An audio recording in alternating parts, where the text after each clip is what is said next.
দীর্ঘ ১৫ মাস অপেক্ষা করার পর তো আবারও চলে যাইতেছি আমাদের মাদারীপুর শহরে। এটা হলো বাউবাজার ব্রিজ, বুড়িগঙ্গা নদী। তো হঠাৎ আমাদের গাড়ির চাক্কাটা পদ্মার ব্রিজে ওঠার আগে লিক হয়ে যায়।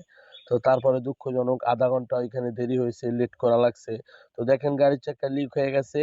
তো এই যে দেখেন গাড়ি ঠিক করতেছে তারা, ড্রাইভার মামারা। তো তারপর আমি রাস্তার পাশে খাড়ায় দুষ্টামি করে গাড়ির ভিডিও করছি।